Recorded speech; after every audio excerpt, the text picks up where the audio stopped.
ٹھیک ہے، اس وقت ہمیں جوائن کیا ہے بریگیڈیئر ریٹائرڈ راشد ولی صاحب نے. بہت شکریہ آپ کا بریگیڈیئر صاحب. یہ بتائیے گا آج دبئی ایئر شو میں یہ حادثہ ہونا، اور رپورٹ یہ کیا جا رہا ہے کہ 2024 میں بھی تیجس لڑاکا طیارہ راجستھان میں گر کر تباہ ہو چکا ہے. تو یہ دوسرا ایسا واقعہ ہے اس طیارے کے حوالے سے. اس طیارے کی ساخت اور کچھ ایونٹس کو اگر ہم جوڑ کے بات کریں، مئی میں پاک بھارت جنگ، وہاں پر رفال طیاروں کو گرایا گیا، اور پھر آج یہ حادثہ پیش آ جانا، کیا آپٹکس چاہتے ہیں بھارتی ایئر فورس کے حوالے سے پوری دنیا میں؟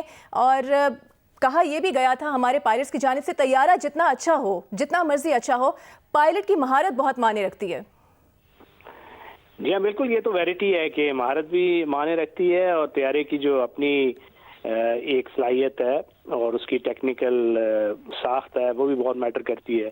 اب یہ جو ایونٹ ہوا ہے یہ بہت بڑا ریپوٹیشنل دھچکا ہے بھارت کے لیے، اور ہندوستان ایروناٹکس لمیٹڈ جو تیجا جنہوں نے مینوفیکچر کیے، اس سے پہلے وہ ایک بہت بڑا بلنڈر کر چکے ہیں.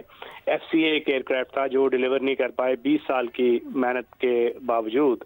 اب ان کو یہ زوم ہے کہ وہ ٹیکنالوجی دنیا سے انٹیگریٹ کرتے ہیں، اور اس کے بعد انڈیجنس کیپیبلٹی وہ کہتے ہیں کہ ہم 80-90% وہ اچیو کریں گے، جو کہ ممکن نہیں ہے. تو ایک ان ریئلسٹک ان کا یہ ماڈل ہے، اور پہلے بھی وہ ناکام ہوئے ہیں. یہ تیجس کی صورت میں آپ دنیا کو یہ ٹیکنالوجی ڈیمونسٹریٹ کرنے کی کوشش کر رہے تھے، ایکسپورٹ آرڈر انہوں نے حاصل کرنے تھے، اور یہ اب اس میں ایویونکس اور ان کے جو ایئر فریم اس کے درمیان ایک کلیئر ایک بہت بڑا فلا ہے، جس کی وجہ سے یہ ایک اس موقع پہ کریش ہوا جہاز جب اس کا ایک بہترین جو ٹیسٹ پائلٹ ہوتا ہے وہ اس کو استعمال کر رہا تھا.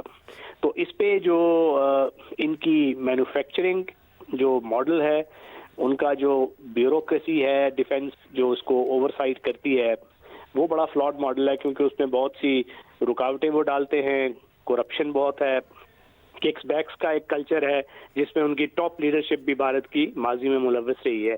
تو اب اس کا سارا جو ایفیکٹ ہوتا ہے یہ ایک فلاڈ ایئر کرافٹ پہ کی صورت میں سامنے آتا ہے، اور یہ پوری دنیا نے اب یہ دیکھ لیا ہے اور یہ ایک ریپوٹیشنل ایسا لاس ہے جس سے نکلنا ان کے لیے خاصا مشکل ہوگا.